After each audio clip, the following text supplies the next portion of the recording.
নমস্কার বন্ধু, the royal হবি চ্যানেলে আপনাদের সকলকে স্বাগত। বন্ধু, আমি আপনাদের আমার এই চ্যানেলের মাধ্যমে কয়েনের বিষয়ে খুঁটিনাটি অনেক কিছু এমন ইনফরমেশান দিই যেগুলো আপনাদের কাজে লাগবে এবং সেগুলো আপনাদের অবশ্যই মনে রাখতে হবে।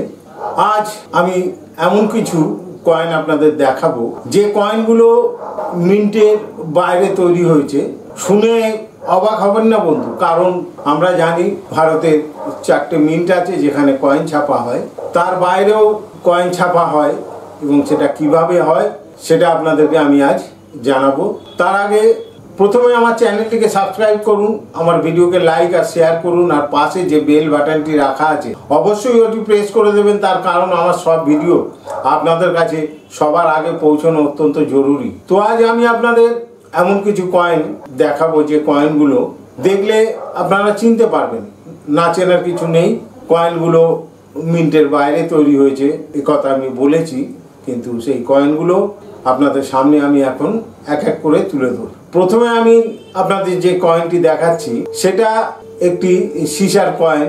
1984-85 সালে 1 টাকার এই সিসার কয়েনটা নকল কয়েন মার্কেটে এসেছিল বেসরকারিভাবে।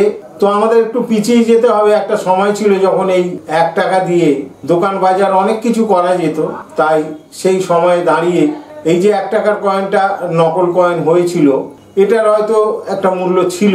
তো এই যে সিসের কয়েন তখন দোকানদাররা হাতে ফেলে ঘষলেই দেখা যেত কালো মতো একটা দাগ আসছে হাতে, তখন বুঝতে এটা সিসার কয়েন, বা মাটিতে ফেললে আওয়াজ দিয়ে বোঝা যেত যে এটা সিসার কয়েন। তো এবার আমি একটা অত্যন্ত সুন্দর একটা কয়েন দেখাচ্ছি যেটা দেখলে আপনারা একটু অবাক হবেন।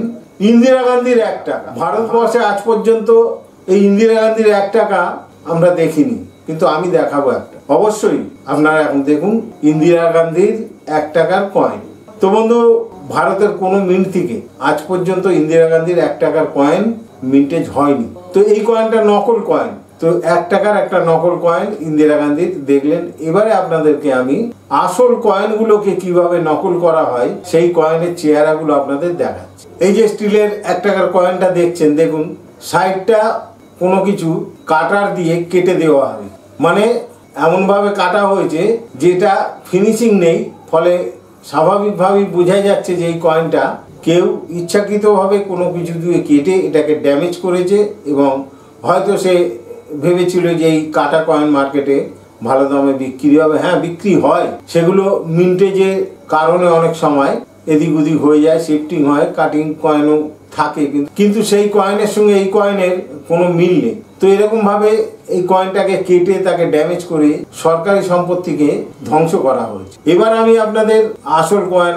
আরো কয়েকটা দেখাচ্ছি যেগুলোকে কিভাবে এরা নষ্ট করেছে কয়েনগুলোকে। আমাদের জাতীয় সম্পত্তি, হেরিটেজ প্রপার্টি, এই কয়েন বা নোট, সেগুলোকে যারা নষ্ট করে তারা অপরাধী। এই যে কয়েন আমি আপনাদের দেখাচ্ছি, এই কয়েনগুলোকে খুব সুন্দর করে ঘষে মেজে এগুলোকে পাতলা করা হয়েছে। এর এক একটা দিক ঘষে তুলে দেওয়া হয়েছে, সাইড দিয়ে ঘষে কয়েনটাকে একটু ছোট করা হয়েছে, কয়েনটাকে পাতলা করা হয়েছে। যে কয়েন মোটা থাকে সেই কয়েনকে পাতলা করা হয়েছে। যে কয়েনের ওজন 6 গ্রাম 8 গ্রাম, সেই কয়েনের ওজনের মধ্যে কত তফাৎ এসে গেছে সেটাও আপনারা দেখুন।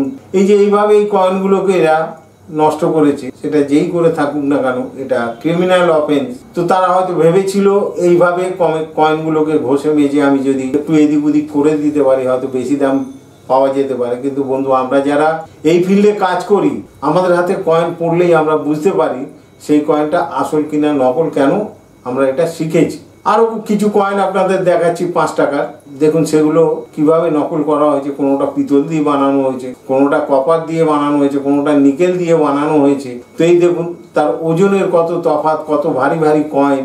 এইভাবে নানা রকম নকল কয়েন শুধুমাত্র রিপাবলিক ইন্ডিয়াতে না, ব্রিটিশ ইন্ডিয়ার উপর কয়েন, সোনার মোহর, তামার কয়েন, বিভিন্ন রকম নকল কয়েন মার্কেটে ছড়িয়ে আছে। তো বন্ধু, এই যে সব নকল কয়েন আমরা দেখছি, এই নকল কয়েনগুলো কিন্তু ভুলক্রমে কোনোদিন কেউ কিনবেন না।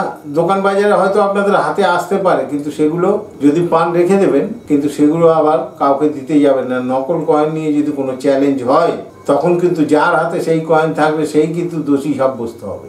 আজকে আমি যে নকল কয়েনের একটা লট আপনাদের দেখালাম, নিশ্চয়ই আপনারা বুঝতে পারছেন যে আমরা কোথায় বাস করছি। একটা আসল কয়েন তার যে মূল্য, তার একটা ফেস ভ্যালু আছে, কিন্তু এই নকল যখনই হয়ে যাবে তার কোনো ফেস ভ্যালু থাকবে না।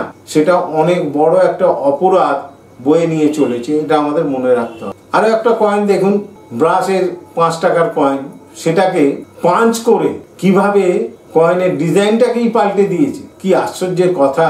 ভেবেছিল হয়তো এটা এমনভাবে করেছে যে মিন্ট থেকে এই কয়েনটা এইভাবেই হয়তো বেরিয়েছে, কিন্তু বন্ধু তা নয়। ভালো করে কয়েনটা দেখুন, কয়েনটা কিন্তু আসল কয়েন।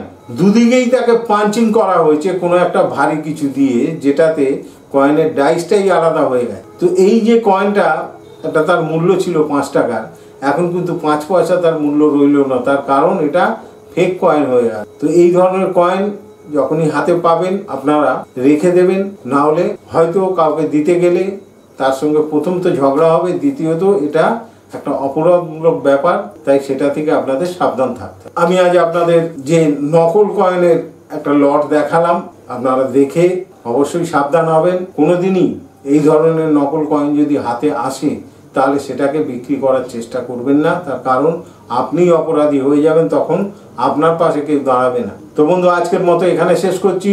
সকলকে আমার নমস্কার।